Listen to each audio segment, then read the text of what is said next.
சற்று முன்பு ஓபிஎஸ் அவர்களுக்கு எதிராக ஒரு தீர்ப்பு சென்னை உயர்நீதிமன்றத்தில் வந்திருக்குது. கட்சியோட கொடி, சின்னம், லெட்டர் பேட் அதெல்லாம் மீண்டும் பயன்படுத்த முடியாது. அண்ணாவோட திருவுருவம் தாங்கிய கொடி, அண்ணாவின் கொள்கைகளின் மீதும் என் மீதும் பற்று கொண்டவர்கள் யார் வேண்டுமானாலும் அதை பயன்படுத்தலாம்.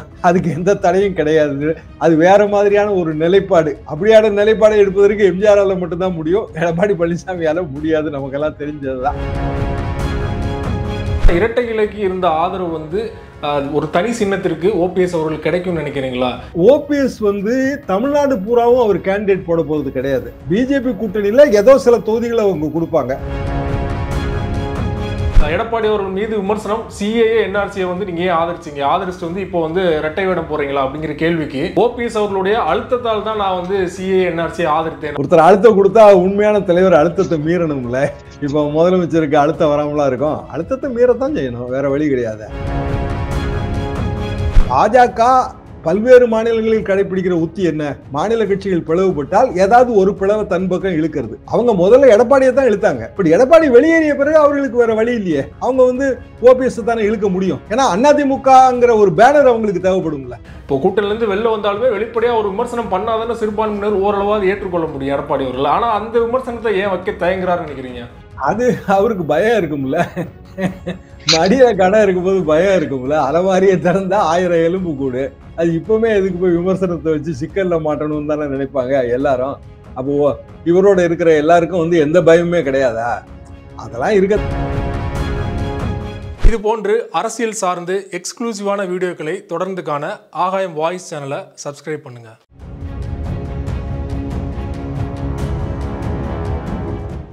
ஆகாயம் வாய்ஸ் நேயர்களுக்கு வணக்கம். இன்றைக்கு நம்மோடு நேர்காணலுக்காக மூத்த பத்திரிகையாளர் மற்றும் அரசியல் திறனாய்வாளர் திருமிகு தராசு ஷியாம் அவர்கள் நம்மோடு இணைந்திருக்கிறார். அவரோடு பேசலாம். வணக்கம் சார். வணக்கம் சிவா. சற்று முன்பு ஓபிஎஸ் அவர்களுக்கு எதிராக ஒரு தீர்ப்பு சென்னை உயர்நீதிமன்றத்தில் வந்திருக்குது. அவருடைய மேல்முறையீட்டு மனு தள்ளுபடியாக இருக்குது. கட்சியோட கொடி, சின்னம், லெட்டர் பேட் அதெல்லாம் மீண்டும் பயன்படுத்த முடியாது அப்படிங்கிற தீர்ப்பு தான் வந்திருக்குது. முதற்கட்டமாக இந்த தீர்ப்பு எப்படி சார் பார்க்குறீங்க?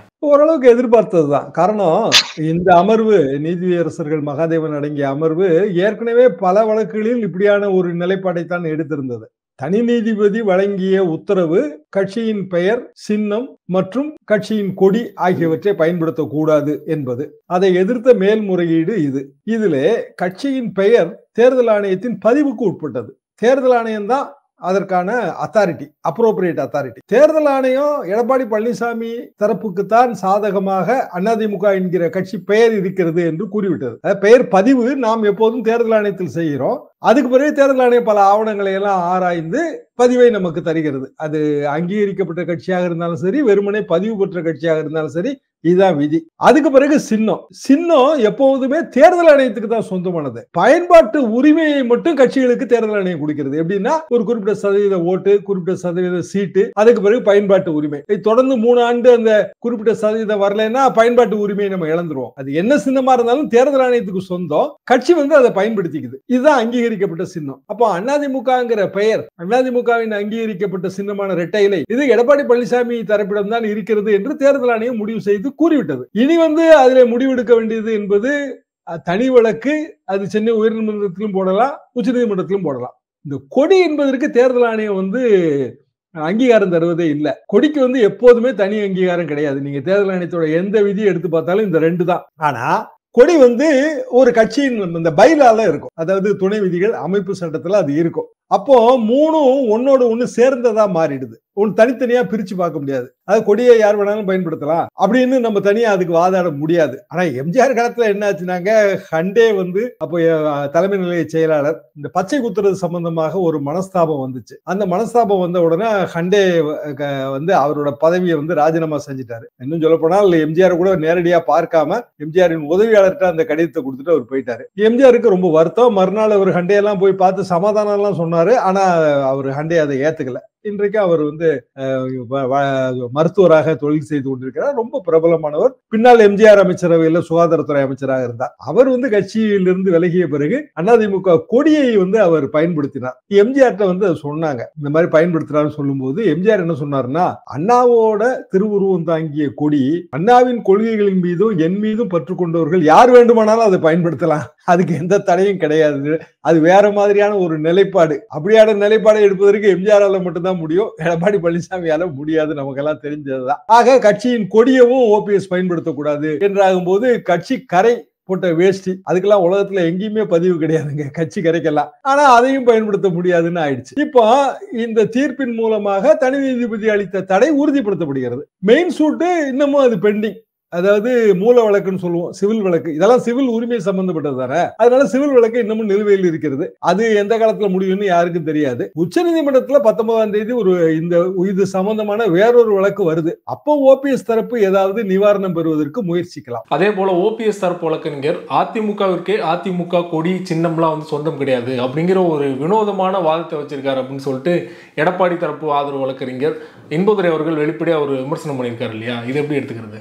அதிமுக தரப்பு வழக்கறிஞர் சொல்வதுதான் சரி. ஏன்னா அந்த வழக்கு அது வினோதமானதுதான். கட்சியினாலே 1989க்கு பிறகு ரெப்ரசன்டேஷன் ஆஃப் பீப்புள்ஸ் ஆக்ட், தேர்தல் பிரதிநிதித்துவ சட்டத்தின் திருத்தப்பட்ட விதிகளின்படி பதிவுக்கு பிறகு தேர்தல் ஆணையம் கொடுக்கிற ஒப்புதல், அதுக்கு பிறகு வந்து வழங்கப்படுகிற சின்னம், இந்த சின்னத்துக்கான அங்கீகாரம், இதெல்லாம் ஒன்னோடு ஒண்ணு இணைந்ததுதான். அதனால வந்து அப்படி வாதம் வைத்து அதுல பயன் இல்லை. அந்த வாதத்தை எந்த நீதிமன்றமும் ஏற்றுக்கொள்ளாது. எனவே அந்த வாதம் பொருளற்றதுன்னு அதிமுக சார்பாக வாதாடிய வழக்கறிஞர்கள் சொல்வது அது சரியான விஷயம்தான். ஓபிஎஸ்க்கு நிவாரணம் கிடைக்க வழி இருக்கா, வழி இல்லையா? இதுதான் இதுக்கு அடுத்தாப்புல நம்ம எழுப்ப வேண்டிய கேள்வி. அப்ப நிவாரணம்னா என்ன? அது ஒரு கேள்வி இருக்கு. அதிமுகங்கிற கட்சி யாருக்கும் சொந்தமானது இல்ல. அதிமுக புரட்சி தலைவி, அதிமுக அம்மா, அதாவது இந்த வார்த்தை தான் அவங்க வச்சாங்க ஓபிஎஸ் தரப்பு. இந்த டிஸ்பியூட் இருக்கும்போது 2 கட்சியா தான் இருந்தது. அதிமுக அம்மா, அதிமுக புரட்சி தலைவின்னு 2 கட்சியா தான் இருந்தது.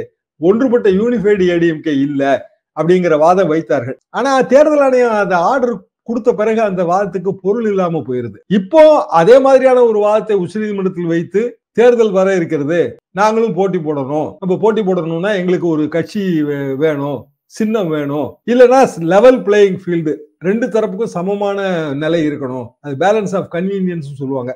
அதாவது ஒரு வழக்கு முடிந்து தீர்ப்பு வர்றதுக்கு வந்து எவ்வளவோ நாளாகும். அப்போ அந்த தீர்ப்புக்கு பிறகு 7 வருஷம் கழிச்சு ஏற்பட்ட டேமேஜ் தான், ஈடு செய்ய முடியாத இழப்பு ஏற்பட்டுரும்.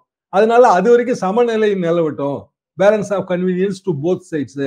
அதனால 2 தரப்புக்குமே வந்து இரட்டை இலையை பயன்படுத்திய உரிமை இருக்கக்கூடாது, இப்படியான ஒரு வாதத்தை வைக்கலாம். அப்படியெல்லாம் வைக்கப்பட்ட வாதங்கள் தான். உச்சநீதிமன்றம் என்ன முடிவு எடுக்கிறது நமக்கு தெரியாது. ஒரு சின்ன உதாரணம் இருக்கு. 2019 இதே மாதிரியான வாதத்தை வந்து திரு டிடி தினகரன் அவர்கள் உச்சநீதிமன்றத்தில் வைக்கும் போது உச்சநீதிமன்றம் அதை ஏற்றுக்கொள்ளாவிட்டாலும் ஒரு தனி சின்னத்தை அவருக்கு ஒதுக்கியது. அப்படி வந்ததுதான் பரிசுப்பட்டி சின்னம். அதுக்கு பிறகு அவர் தனி கட்சி பதிவு செய்து குக்கர் சின்னத்தை பெற்று விட்டார். அந்த 2019 தேர்தலில் எல்லா தொகுதிகளுக்கும், அதாவது 40 மக்களவை தொகுதி, அது போக வந்து தகுதி நீக்கம் செய்யப்பட்ட 18 எம்எல்ஏக்கள் தொகுதி, அது போக இடைக்காலமாக வந்த இடைத்தேர்தல்கள் 4, 22, ஆக மொத்தம் 22 சட்டமன்ற தொகுதி, 40 மக்களவை தொகுதியில பரிசுப்பட்டி சின்னத்தை எக்ஸ்க்ளூசிவா பயன்படுத்திக்கிற உரிமை வந்து இவருக்கு தரப்பட்டது, டிடிவி தினகரனுக்கு தரப்பட்டது. ஒரே ஒரு ரைடர் அதுல என்னன்னா, அனைவரும் சுயேட்சைகளாகத்தான் கருதப்படுவார்கள், கட்சி கிடையாது. சுயேட்சையா கருதப்படும் போது சிக்கல், ஒவ்வொரு தொகுதியிலையும் வெவ்வேறு இடத்துல அந்த வாக்கு பதிவு எந்திரத்துல அந்த சின்னம் வந்து விழுந்துரும். ஒரு இடத்துல 6வது இடம் இருக்கும், ஒரு இடத்துல 32வது இடத்துல இருக்கும். அது வந்து ஒரு குழப்பத்தை தரும். இது வந்து அதுல இருக்கிற சிக்கல். ஆனா ஓபிஎஸ்க்கு அட்வான்டேஜ் ஒண்ணு இருக்கு. என்ன அட்வான்டேஜ்னா, ஒரு தனி சின்னம் வந்துருச்சுன்னா அவர் வந்து பிஜேபி கூட்டணியில தாமரை சின்னத்துல நிக்க வேண்டிய கட்டாயம் இருக்காது. பிஜேபி கூட்டணியில தாமரை சின்னத்துல நின்னா அவருக்கு இயல்பான ஏதாவது இஸ்லாமிய வாக்குகள் ஆதரவாக வரணும்னா அவங்க போட மாட்டாங்க. டிடிவி வந்து பிஜேபியோட கூட்டணி வைத்தாலும் தனி சின்னம் குக்கர், அதுல அவருக்கு பிரச்சனை வராது. ஓபிஎஸ்க்கு வந்து தாமரை சின்னத்துல நின்னா பிரச்சனை வரும். அது போக அதிமுக மீதான கிளைமை இழந்துருவாரு. டிடிவிக்கு இப்ப அதிமுக மேல கிளைம் கிடையாது, சட்ட கிளைம் எதுவுமே கிடையாது. ஆனா ஓபிஎஸ்க்கு சட்ட கிளைம் இருக்கு, அந்த வழக்கு நடக்கும். அப்படி இழந்தால் தனி கட்சின்னா பெரிய சிக்கல். 4 எம்எல்ஏ இருக்காங்க அங்க. இந்த 4 எம்எல்ஏவும் அதிமுக சார்பா போட்டி போட்டு ஜெயிச்சவங்க. அப்ப அவங்கள தகுதி நீக்கம் செய்யுங்கன்னு இவங்க கோரிக்கை வைப்பாங்க. ஏன்னா வேற கட்சி ஆயிருதுல்ல. இந்த சட்ட சிக்கல்ல மாட்டிக்காம தப்பிக்கணும்னா சுப்ரீம் கோர்ட் இந்த நிவாரணம் கொடுத்தால் உண்டு. ரைட் சார், நீங்கள் சொன்னது மாதிரி முன்னாடி தினகரன் அவர்களுக்கு எப்படி பரிசுப்பட்டி சின்னம் ஒதுக்கப்பட்டதோ அதே போல் ஓபிஎஸ் அவர்களுக்கும் ஒரு தனி சின்னம் ஒதுக்கப்படலாம் அப்படின்னு சொல்கிறீங்க இல்லையா? ஆனால் இரட்டை இலைக்கு இருந்த ஆதரவு வந்து ஒரு தனி சின்னத்திற்கு ஓபிஎஸ் அவர்களுக்கு கிடைக்கும்னு நினைக்கிறீங்களா? ஏன்னா என்னதான் வந்து திமுக எதிரான ஒரு ஆன்டி இன்கம்பன்சி, அதே போல் எடப்பாடிக்கு எதிரான ஒரு உட் பேங்க் இருந்தாலுமே அவருக்கு எப்படி அந்த தனி சின்னத்துல ஒரு ஆதரவு கிடைக்கும்னு நினைக்கிறீங்களா? அதாவது ரெட்டை இலைக்குன்னு தனிப்பட்ட ஆதரவு ஓட்டு வங்கி இருக்கு. உங்க கருத்து முற்றிலும் சரி. நான் அதை அப்படியே ஏத்துக்கிறேன். ஆனா ஓபிஎஸ் தமிழ்நாடு பூராவும் அவர் கேண்டிடேட் போட போறது கிடையாது. பிஜேபி கூட்டணியில ஏதோ சில தொகுதிகளை அவங்க கொடுப்பாங்க. கண்டிப்பா ஓபிஎஸ் அவருக்கு ஆதரவு உள்ள தொகுதி, அவரது முக்குளத்தோர் ஓட்டு வங்கி உள்ள தொகுதி, இப்படி தென் மாவட்டத்தில் உள்ள தொகுதி இப்படித்தானே தேர்ந்தெடுக்க முடியும். அவர் கொங்கு மண்டலத்துல போயோ தருமபுரியில போயோ அவர் வேட்பாளர் நிறுத்த போவது கிடையாது. அப்போ ஓபிஎஸ் வேட்பாளர் இவ்வளவுதான், அதுக்கு பிராண்ட் அவ்வளவுதான். பேச்சு இப்ப எப்படி அடிபடுதுன்னா, ஓபிஎஸ் பையன் தேனி தொகுதி எம்பி, ஆனா தேனி தொகுதியில அவர் நிக்க போறது இல்ல, அவர் சிவகங்கையில் தான் நிக்க போறாரு, டிடிவி தினகரன் தான் தேனியில நிக்க போறாரு, இப்படிதான் இப்ப பேச்சு அடிபடுகிறது. அப்படி நிற்கும் போது டிடிவி தினகரனுக்கு அனுகூலம் அவரு குக்கர் சின்னத்துல நிக்கிறது. ஏன்னா அவர் பெரிய குளத்துல எல்லாம் இருந்து அவருக்கு அந்த இஸ்லாமிய ஆதரவும் வாக்கு வங்கியும் இருக்கு. அதாவது தனித்தலைவர்கள் 2 பேரும், தனித்தலைவர்களுக்கான தனியான ஒரு ஓட்டு வங்கி இருக்கும். அந்த ஓட்டு வங்கியை வைத்து அவர்கள் வெற்றி பெற முயற்சிப்பார்கள். அப்போ ரெட்டை இலையோட அந்த மேஜிக் என்பது அந்த இடத்துல நல்லிஃபை ஆயிரும். அதாவது ஓபிஎஸ் ஆதரவு, டிடிவி ஆதரவு, டிடிவிக்கு குக்கர் சின்னம், ஓபிஎஸ்க்கு சுப்ரீம் கோர்ட் வழங்குகிற ஒரு சின்னம், இப்படித்தான் அது வரும். எனவே அந்த ரெட்டை இலை ஃபேக்டர் ஒர்க் அவுட் பண்ணாது. இன்னொன்னு, ஏற்கனவே எடப்பாடி பழனிசாமி அவர்களுக்கும் தென் மாவட்டங்கள்ல செல்வாக்கு குறைவுதான். அதனால அந்த ஃபேக்டரும் நல்லிஃபை ஆயிரும் தான் நான் நினைக்கிறேன். Right sir. அதே போல இந்த தீர்ப்பு வந்த உடனே அதிமுக முன்னாள் அமைச்சர் ஜெயக்குமார் அவர்கள் ஒரு காட்டமான ஒரு விமர்சனம் கொடுத்திருந்தார். ஓபிஎஸ் அவர்களுக்கு இறைவன் கொடுத்த ஒரு மிகப்பெரிய தண்டனை அப்படின்னு சொல்லியிருக்காரு. அது மட்டும் இல்லாமல் அதிமுக தொண்டர்கள்லாம் மன உளைச்சல்ல இருந்தாங்க, அதில் இந்த தீர்ப்பின் மூலமா அவங்க விடுபட்டுட்டாங்க அப்படிங்கிற ஒரு ஸ்டேட்மெண்ட் கொடுத்திருக்காரு இல்லையா? அதை எப்படி பாக்குறீங்க நீங்க? அதிமுக தொண்டர்கள் மன உளைச்சல்ல ஏன் இருக்காங்கன்னா, கட்சி இப்படி கலகலத்து போய் இருக்க, ஒற்றுமை இல்லாம இருக்கன்னு தான் மன உளைச்சல்ல இருக்காங்க. எம்ஜிஆர் உயில் என்னங்க சொல்லுது? அவ்வளவு பெரிய நிறுவனருங்க எம்ஜிஆர். அவர் தன் சொத்துக்களை எல்லாம் கட்சிக்கு எழுதி வைக்கிறாரு, தன் இல்லத்தை நினைவு இல்லத்துக்கு எழுதி வைக்கிறாரு, கட்சி நிர்வாகத்துக்கு சத்யா ஸ்டுடியோ பங்கு எழுதி வைக்கிறாரு, தனக்கு பின்னால கட்சிக்கு எப்படி செலவு செய்யப்படணும்னு உயில்ல எழுதி வச்ச தலைவர் உலகத்திலே கிடையாதுங்க. எம்ஜிஆர் உயில் தான் அது. அந்த உயில புரொபேட் பண்ணிருக்காங்க. சென்னை உயர்நீதிமன்றத்துல காப்பி இருக்கு, புரொபேட் காப்பி ஏன்ட்டு இருக்கு. அதுல அவர் தெளிவா சொல்லியிருக்காரு, எனக்கு பின்னாடி கட்சி பிளவுபட்டால் 80% அடிப்படை உறுப்பினர்கள் யார் பக்கம் இருக்கிறாங்களோ அவங்க தான் உண்மையான கட்சின்னு சொல்லியிருக்காரு. அப்படி 80% உறுப்பினர்களின் ஆதரவை இவர்கள் யாராவது காட்ட முடியுமா? யாராவது ஒருவர், யாரா இருந்தாலும் சரி, காட்ட முடியுமானா முடியாது. அப்போ அடிப்படை தொண்டர்கள் எதுல மனப்புழுக்கத்துல இருக்காங்க அப்படின்னா, கட்சியில ஒற்றுமை இல்லையேங்கிற மனப்புழுக்கத்துல தான் இருக்காங்க.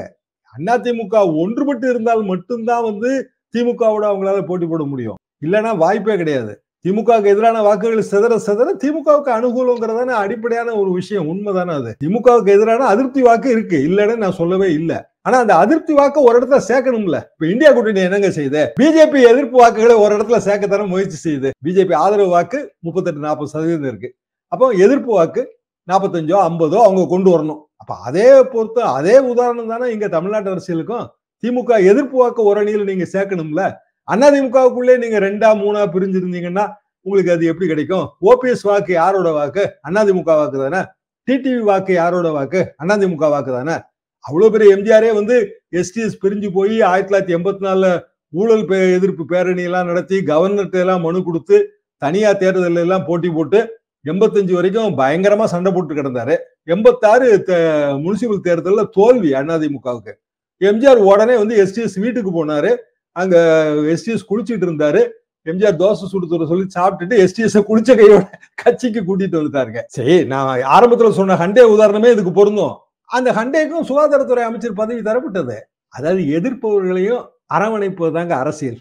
சமரசம் இல்லாமல் வாக்கு அரசியலில் வெற்றி சாத்தியமே கிடையாது. Right sir. நீங்க சொன்ன போல எஸ்டிஎஸ் எம்ஜிஆர் அவர்கள் உதாரணம் சொன்னீங்க.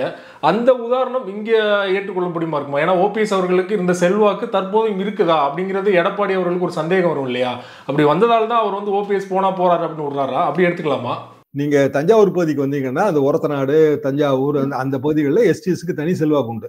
ஆனா தமிழ்நாடு முழுவதும் தழுவிய செல்வாக்கு கிடையாது. உதாரணமா திருநெல்வேலியில எஸ்டிஎஸ்க்கு செல்வாக்கு உண்டானா கிடையாது. இப்பவும் அதே நிலைமை தானே. கன்னியாகுமரியில என்ன எடப்பாடி பழனிசாமிக்கு செல்வாக்கு இருக்கா? எடப்பாடி பழனிசாமியால ஆண்டிப்பட்டியில போட்டி போட்டு ஜெயிக்க முடியுமா? இதே கேள்வியை இங்கேயும் கேட்கலாம். ஓபிஎஸ்ஆல சேலத்துல போட்டி போட்டு ஜெயிக்க முடியுமா? தருமபுரியில போட்டி போட்டு ஜெயிக்க முடியுமா? இவங்க யாருமே தமிழ்நாடு தழுவிய தலைவர் கிடையாது. சரி, திமுக ஸ்டாலின் தமிழ்நாடு தழுவிய தலைவர், ரைட் தானே. அண்ணாமலை கூட தமிழ்நாடு தழுவிய தலைவராக வளர முயற்சிக்கிறார். அது நல்லா தெரியுதுங்க. எவ்வளவு ஓட்டுன்னு நமக்கு தெரியாது, ஆனா வளர முயற்சிக்கிறார் என்பது உண்மை. ஆனால் ஓபிஎஸும் சரி எடப்பாடி பழனிசாமியும் சரி தமிழ்நாடு தழுவிய தலைவர்களானா இல்ல. அப்போ அவரவர் பகுதியில் இருக்கிற செல்வாக்கெல்லாம் ஒன்றிணைத்தால்தான் அந்த கட்சியை வெற்றி பாதைக்கு இழுத்து செல்ல முடியும். இது இது வந்து அப்பட்டமா தெரிகிற உண்மைதாங்க. இது நான் வந்து ஒரு மூத்த பத்திரிகையாளனா மட்டும் சொல்லல. நீங்க யார்கிட்ட கேட்டாலும் இதான் சொல்லுவாங்க. ஆனா வந்து அந்த ஈகோ யுத்தம் இருக்கு. அது தீர்ந்தால்தான் இந்த பிரச்சனைக்கு விடிவு கிடைக்கும். Right sir. அதே போல சமீபத்தில் SGPI மாநாடு மதுரையில் நடைபெற்றது. இதுல எடப்பாடி பழனிசாமி அவர்கள் கலந்து கொண்டார். தொடர்ச்சியா வந்து எடப்பாடி பழனிசாமி அவர்கள் பாஜக கூட்டணியிலிருந்து வெளில வந்ததுக்கு அப்புறமே தொண்டர்களிடம் போய் சொல்லுங்கள், இனிமேலும் பாஜக கூட்டணியில் நம்ம இல்லை, இனிமே வந்து இவ்வளவு நாள் வந்து பாஜக கூட்டணியில் இருந்தனால தான் சிறுபான்மையினர் ஓட்டு நமக்கு கிடைக்கல அப்படின்னு சொன்னாரு. குறிப்பா எடப்பாடி அவர்கள் மீது விமர்சனம், CAA NRCயை வந்து நீங்க ஏன் ஆதரிச்சீங்க, ஆதரிச்சுட்டு வந்து இப்போ வந்து இரட்டை வேடம் போறீங்களா அப்படிங்கிற கேள்விக்கு OPS அவர்களுடைய அழுத்தத்தால் தான் நான் வந்து CAA NRCயை ஆதரித்தேன் அப்படின்னு ஒரு குண்டை தூக்கி போட்டிருக்காரு இல்லையா? இது எப்படி எடுத்துக்கிறோம் நம்ம? எப்படிங்க அவரு ஒருத்தர் அழுத்தம் கொடுத்தா உண்மையான தலைவர் அழுத்தத்தை மீறணும்ல. இப்ப முதலமைச்சருக்கு அழுத்தம் வராமலாம் இருக்கும். அழுத்தத்தை மீறத்தான் செய்யணும், வேற வழி கிடையாது. அதெல்லாம் பொறுத்தம் இல்லைங்க. அந்த காலகட்டத்துல அவர் வந்து ஆதரிச்சார். சரி, அதை விடுவோம். அதுக்கு பிறகு எத்தனை வாட்டி வந்து பிரதமர் மோடியோடு ஒரு காட்சி அளித்தார். NDA கூட்டத்துல கலந்து கொள்ளவில்லையா? பிரதமர் மோடிக்கு வலப்புற இருக்கையில் அமரவில்லையா? மோடி அமித்ஷா எல்லாம் இங்க வரும்போது போய் வரவேற்க போகவில்லையா? அப்பெல்லாம் அதெல்லாம் என்ன கணக்குல சேர்ப்பீங்க? அதாவது கட்சிகளின் நிலைப்பாடு, கூட்டணி இந்த காலகட்டத்தில் அது கான்டெம்பரரி பொலிட்டிக்கல் டைனமிக்ஸ் தாங்க. அதாவது சமகால அரசியல் இயக்கவியல். அரசியல் அப்படி இயங்கிட்டே இருக்கும். எவர் டைனமிக் இன் நேச்சர். அப்போ போன வாரம் நம்ம எடுத்த நிலைப்பாடு இந்த வாரம் பொருந்தாம கூட போகும். போன வருஷம் எடுத்த நிலைப்பாடை இப்ப பேசி பிரயோஜனம் இல்ல. 3 வருஷத்துக்கு முன்னாடி ஒரு சட்ட திருத்தத்துக்கு நீங்க ஏன் வந்து ஆதரவளிச்சீங்கன்னு கேட்டு இப்ப பிரயோஜனம் இல்ல. இப்ப இருக்கிற நிலைப்பாடு என்ன? இப்ப இருக்கிற நிலைப்பாடு அதிமுக BJP கூட்டணி கிடையாது. அதுதான் உறுதியான நிலைப்பாடு. அதுல வந்து மாற்று கருத்தே கிடையாது. 2024 தேர்தலுக்கு கண்டிப்பாக கிடையாது. 26க்கு கிடையாதுன்னு எடப்பாடி பழனிசாமி சொல்றாரு. ஆனா அந்த பொலிட்டிக்கல் டைனமிக்ஸ் எப்படி மாறுதுன்னு நமக்கு தெரியாது. தேர்தல் முடிவுகள் தான் அதை தீர்மானிக்க முடியும். அப்படி இருக்கும்போது எடப்பாடி பழனிசாமி அவர்கள் காலி செய்த வெற்றிடத்தை பூர்த்தி செய்வது யார்? OPS தானே. அப்போ பாஜக பல்வேறு மாநிலங்களில் கடைபிடிக்கிற உத்தி என்ன? மாநில கட்சிகள் பிளவுபட்டால் ஏதாவது ஒரு பிளவை தன் பக்கம் இழுக்கிறது. அவங்க முதல்ல எடப்பாடியை தான் இழுத்தாங்க. ஏன்னா எடப்பாடி பழனிசாமிக்கு செல்வாக்கு அதிகம்னு அவங்க ஒரு கணக்கு போட்டிருந்தாங்க. இப்படி எடப்பாடி வெளியேறிய பிறகு அவர்களுக்கு வேற வழி இல்லையே. அவங்க வந்து OPS தானே இழுக்க முடியும். ஏன்னா அதிமுகங்கிற ஒரு பேனர் அவங்களுக்கு தேவைப்படும்ல. இப்படித்தான் இந்த டைனமிக்ஸ் போயிட்டு இருக்கு. அதனால அதாவது இதுல வந்துங்க எடப்பாடி பழனிசாமியிடம்தான் அதிமுக இருக்கிறது. தேர்தல் ஆணையத்தின் உத்தரவுப்படி அடுத்த கட்டமா இதை மாத்தணும்னு நினைச்சா சுப்ரீம் கோர்ட் தான் மாத்த முடியும். Right sir. நீங்க சொன்னது மாதிரி 3 வருடத்துக்கு முன்னாடி எடப்பாடி பழனிசாமி அவர்கள் எடுத்த முடிவு அப்படின்னு எடுத்துக்கிட்டாலும் 2024 பாஜக கூட கூட்டணி கண்டிப்பா வைக்க மாட்டார். 2026 அப்ப இருக்கிற ஒரு பொலிட்டிக்கல் டைனமிக்ஸை பொறுத்து தான் முடிவு எடுத்துக்கிட்டாலுமே இப்போ கூட்டணிலேருந்து வெளில வந்தாலுமே வெளிப்படையா ஒரு விமர்சனம் பண்ணாதானே சிறுபான்மையினர் ஓரளவாக ஏற்றுக்கொள்ள முடியும் எடப்பாடி அவர்கள். ஆனா அந்த விமர்சனத்தை ஏன் வைக்க தயங்குறாருன்னு நினைக்கிறீங்க? அது அவருக்கு பயம் இருக்கும்ல. மடியில கடை இருக்கும்போது பயம் இருக்கும்ல. அலமாரியை திறந்தா 1000 எலும்பு கூடு. அது இப்பவுமே எதுக்கு போய் விமர்சனத்தை வச்சு சிக்கல்ல மாட்டணும்னு தானே நினைப்பாங்க எல்லாரும். அப்போ இவரோட இருக்கிற எல்லாருக்கும் வந்து எந்த பயமுமே கிடையாதா? அதெல்லாம் இருக்கத்தான் செய்யும். ஈடியை பார்த்தா பயப்படதான் செய்வாங்க. நடுராத்திரி வீட்டு கதவை யாராவது டொக்னு தட்டினா ஈடி தான் வந்துருச்சு போல இருக்குன்னு ஒரு பதறத்தான் செய்யும். அதனாலதான் இருக்காங்க. அதெல்லாம் பச்சையா தெரிகிற உண்மைதான். எப்போ இவங்க விமர்சனம் வைப்பாங்கன்னா தேர்தல் தேதி அறிவிக்கப்பட்ட பிறகு விமர்சனம் வைப்பாங்க. அது வரைக்கும் இப்படியே அமைதி காப்பாங்க. பிஜேபியில இருக்கிற சில லீடர்ஸுக்கு எப்படியாவது அதிமுக வந்துடாதாங்கிற ஒரு நப்பாசம் இருக்கு. ஏன்னா அதிமுக ஓட்டு சேராமலாம் வெற்றி பெறுறது கடினம். சோ எப்படியாவது வந்துடாதா, இப்ப போய் நம்ம அதிமுக இன்னும் சீண்ட வேண்டியது இல்ல, இது ஒரு எண்ணம். அண்ணாமலை தேவையில்லாம அதிமுக சீண்டி இப்படியான ஒரு சிக்கல்ல மாட்டி விட்டுட்டாரு, அண்ணாமலை வேண்டாம், நிர்மலா சீதாராமன் வரட்டும், இப்படியான ஒரு எண்ணம். அவங்களும் பல உணர்ச்சி கலவைகள்ல தான் இருக்க. வெற்றி தானுங்க முக்கியம் வாக்கரசியல்ல. வென்றவன் சொன்னதுதானே வேதம். அப்ப வந்து வெற்றி முக்கியம்னு வரும்போது மத்திய கட்சி எப்போதுமே ஒரு சீட்டு கூட கணக்கு பார்க்கும். ஒரு 2 சீட்டு ஜெயிக்க முடியுமா? இன்னைக்கு கூட இப்ப ஆங்கில பத்திரிகையில் செய்தி வந்திருக்கு. பிஜேபி அதாவது 3 வகையான ஆட்களை 3 வகையானவர்களை வந்து கட்சியில சேர்த்துக்கணும். ஒண்ணு, பிற கட்சிகளில் இருந்து மன அதிருப்தியை அடைந்து விலகி இருப்பவர்கள், அவங்கள நீங்க கட்சிக்குள்ள கொண்டாங்க. 3 கட்ட வியூகம் வகுத்து அது இப்ப ஆங்கில பத்திரிகையில வந்திருக்கு. 2வது, அவர்களுக்கான பின்னணியில ஜாதி பின்னணி என்னன்னு பாருங்க, ஜாதி பலம் இருக்கான்னு பாருங்க. 3வது, ஏற்கனவே பழைய எலக்டோரல் பெர்ஃபார்மன்ஸ் அவங்க என்ன பண்ணிருக்காங்கன்னு பாருங்க. இவங்களை வந்து நீங்க திருப்பி கட்சிக்குள்ள கொண்டாங்கன்னு அகில இந்தியாவுக்கும் பொதுவான ஒரு ஃபார்முலா வந்து கொடுத்திருக்காங்க. அப்ப இப்படித்தானே இருக்கும். நம்ம தமிழ்நாட்டை பத்தி பேசுறோம், வட இந்தியால இதான் நடந்துட்டு இருக்கு. ரொம்ப நன்றி சார். உங்க நேரத்தை ஒதுக்கி பல்வேறு தகவல்களை எங்களோட பகிர்ந்து கொண்டீங்க. நன்றி.